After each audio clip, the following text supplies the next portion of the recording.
नमस्कार। आपका अखबार के इस अंक में आपका स्वागत है। मैं हूं प्रदीप सिंह। ऑपरेशन सिंदूर को लेकर दुनिया में कहीं से कोई संदेह, कोई सवाल नहीं उठाया जा रहा है। जितने सवाल उठ रहे हैं वो भारत के अंदर से उठ रहे हैं, और भारत के अंदर से भी सबसे ज्यादा सवाल उठाने वाले कांग्रेस और उसके समर्थक दल हैं। भारत की इस इतनी बड़ी विजय को ये प्रचारित करने की कोशिश हो रही है कि दरअसल ये भारत की हार है, और उसके लिए तरीका क्या अपनाया जा रहा है? सरकार से पूछा जा रहा है, सेना से पूछा जा रहा है, बताइए हमारे कितने जेट गिरे। एक बार भी नहीं पूछा जा रहा है कि पाकिस्तान के कितने जेट हमने गिराए। पूरी दुनिया में जितने रक्षा विशेषज्ञ हैं वो खुले दिल से भारत की प्रशंसा कर रहे हैं कि भारत की निर्णायक विजय है। अब एक नया जो है बवाल शुरू हुआ है, एक नया विवाद शुरू हुआ है। हमारे जो सीडीएस हैं, chief of defence services Anil Chauhan, वो पिछले हफ्ते सिंगापुर में थे। शंग्रीला डायलॉग वहाँ होता है, उसमें पार्टिसिपेट करने गए थे। वहाँ उनसे सवाल पूछा गया था, वही सवाल कि भारत को कितना नुकसान हुआ, भारत के कितने जेट गिरे। और हमारे जो जेट जिनको नुकसान हुआ उन्होंने ये शब्द इस्तेमाल नहीं किया कि हमारे जेट गिरे।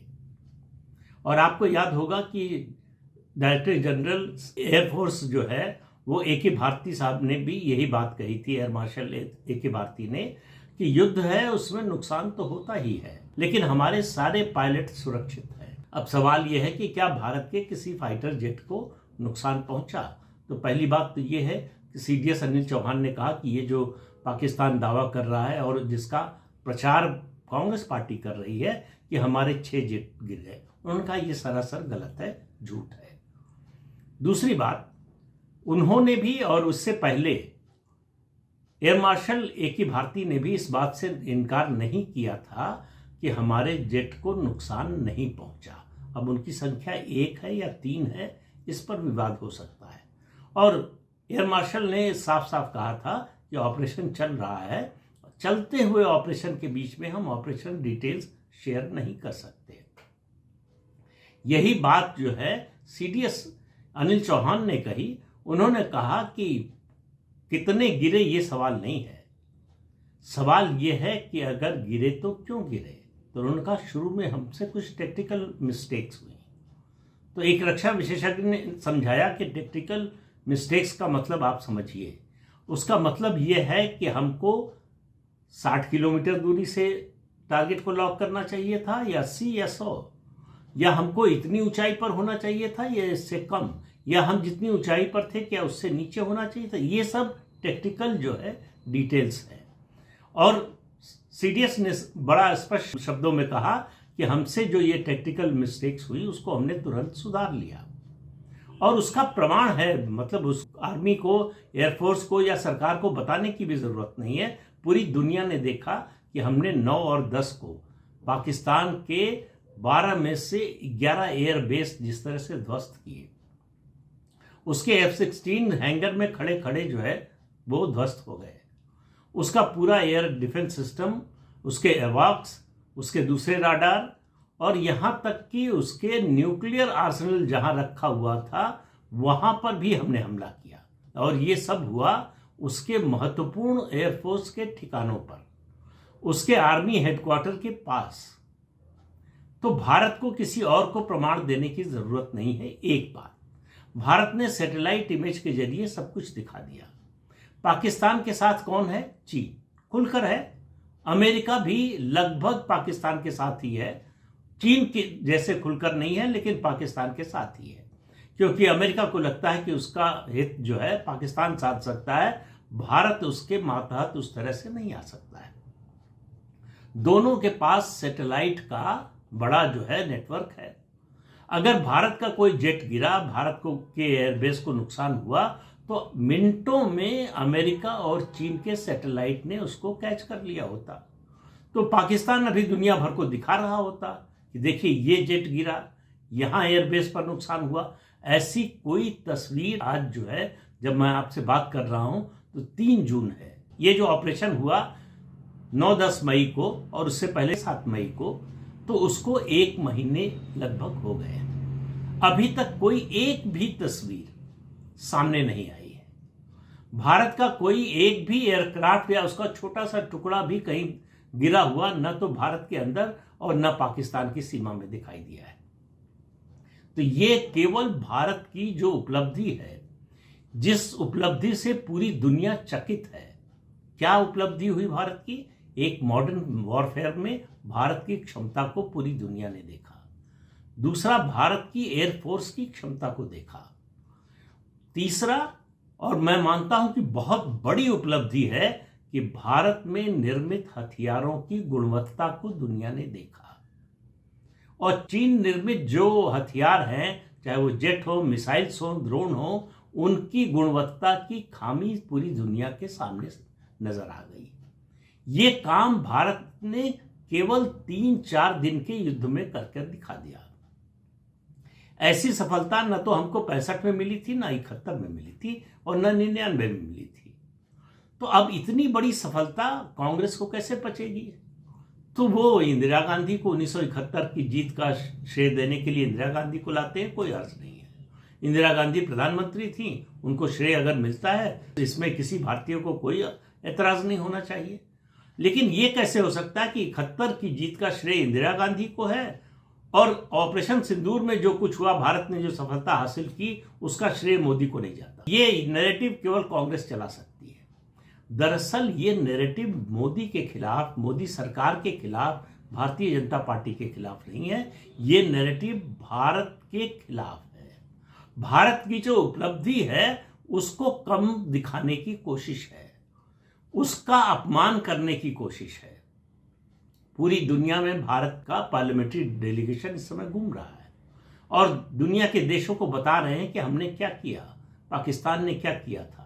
ये पहली बार हुआ है। 1947-48 में पहला जो है आतंकी हमला पाकिस्तान ने किया था भारत पर, जब जम्मू कश्मीर का लगभग 40% हिस्सा जबरन कब्जा कर लिया था।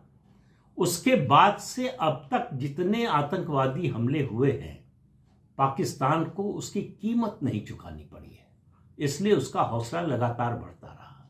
ये पहला मौका है।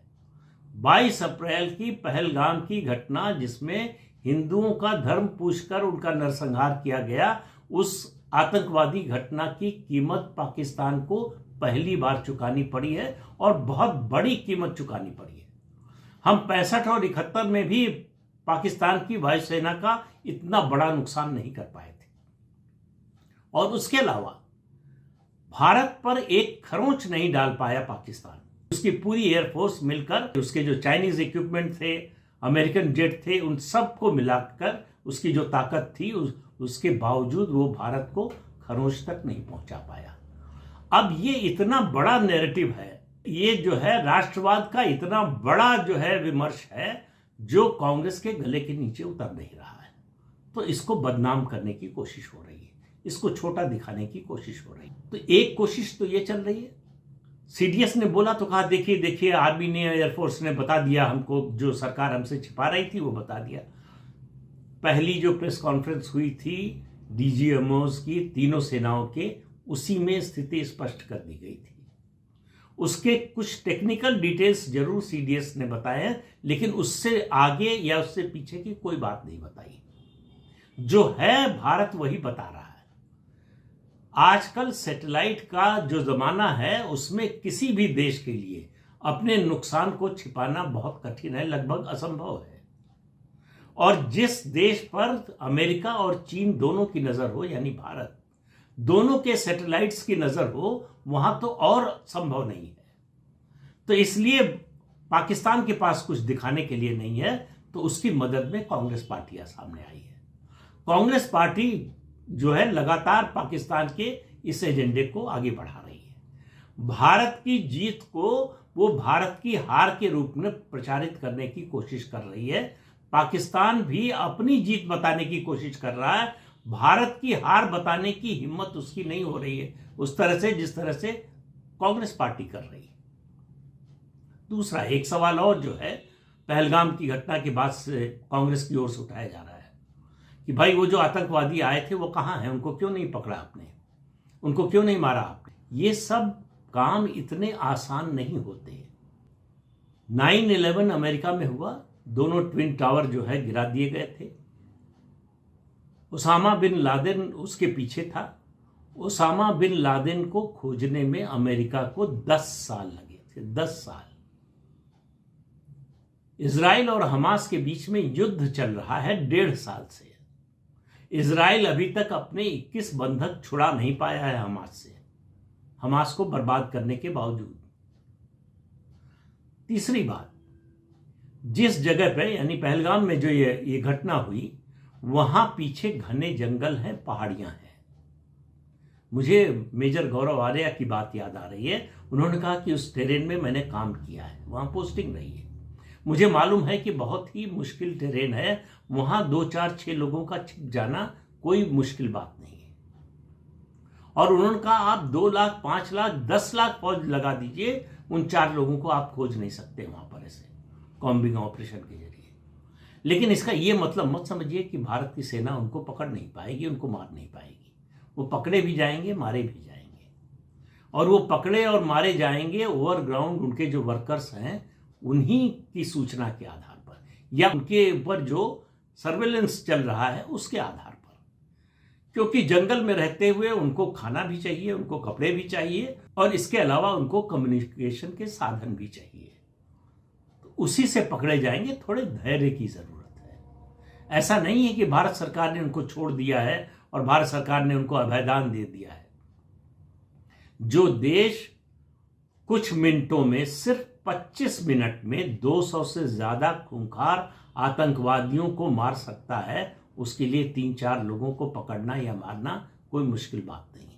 तो इसलिए इस मौके का जब तक ये एक्शन जो है होता नहीं, जब तक वो मारे या पकड़े नहीं जाते, तब तक कांग्रेस को लगता है कि इसको मुद्दा बनाकर हम सरकार को घेर सकते हैं। सरकार को आप नहीं घेर रहे, आप भारत देश को घेर रहे हैं। आप भारत के खिलाफ ये अभियान चला रहे हैं। आप ये भारत की कमजोरी बताने की कोशिश कर रहे हैं। आप भारत की कमजोरी के रूप में दुनिया के सामने इसको पेश करने की कोशिश कर रहे हैं। यही वजह है कि कांग्रेस के नेताओं के बयान पाकिस्तान की सरकार कभी यूनाइटेड नेशंस में, कभी अपने देश की असेंबली में, कभी अपने देश के मीडिया के सामने पेश कर रही है। आखिर ऐसा क्यों है कि कांग्रेस के नेताओं के बयान पाकिस्तान को इतने पसंद आ रहे हैं? पाकिस्तान को कांग्रेस के नेताओं पर ज्यादा भरोसा है अपनी सेना से, और कांग्रेस को अपनी सेना, अपनी सरकार से ज्यादा भरोसा है पाकिस्तान पर। तो अब आप समझिए इस दोस्ती का मतलब, इस याराने का मतलब समझिए। कांग्रेस पार्टी जो कर रही है वो देश का अहित कर रही है। किसी भी मिलिट्री ऑपरेशन के दौरान ऑपरेशनल डिटेल्स कोई सरकार, कोई आर्मी, कोई सेना, कोई फौज नहीं बताती है। लेकिन कांग्रेस पार्टी व्याकुल है जानने के लिए। कांग्रेस पार्टी को इस बात में कोई इंटरेस्ट नहीं है कि पाकिस्तान का कितना बड़ा नुकसान हुआ, कितने आतंकवादी मारे गए, कितने आतंकवादियों के मुख्यालय तबाह हुए, पाकिस्तान के कितने एयरबेस तबाह हुए, उसके कितने जेट गिरे, उसकी कितनी मिसाइलें बर्बाद हुई, उसके कितने अवाक्स या जो है उसका जो एयर डिफेंस सिस्टम था और उसके राडार थे वो कितने बर्बाद हुए। इस सब में कोई इंटरेस्ट नहीं है। सिर्फ इंटरेस्ट है 2 बातों में। एक, ये बताओ कि भारत के कितने जेट गिरे।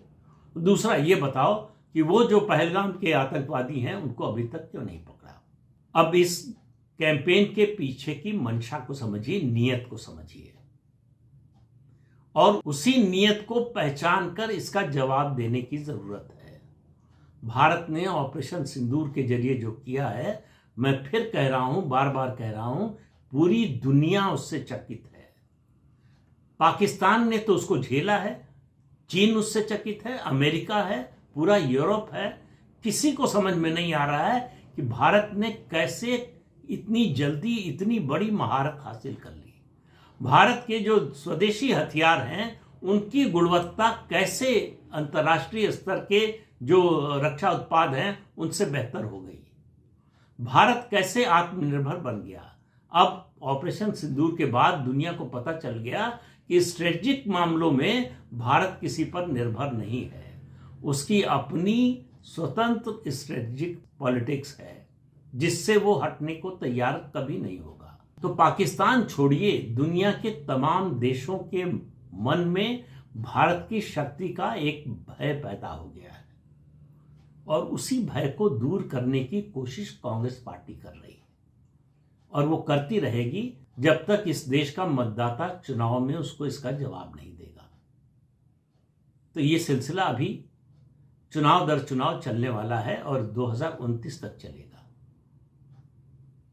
क्या आपको याद है कि 1965 में का जो युद्ध हुआ, 1971 का जो युद्ध हुआ, उस समय की मुख्य विपक्षी पार्टी भारतीय जनता पार्टी या भारतीय जनसंघ ने सरकार से पूछा कि हमारे कितने जेट गिरे, हमारा कितना बड़ा नुकसान हुआ।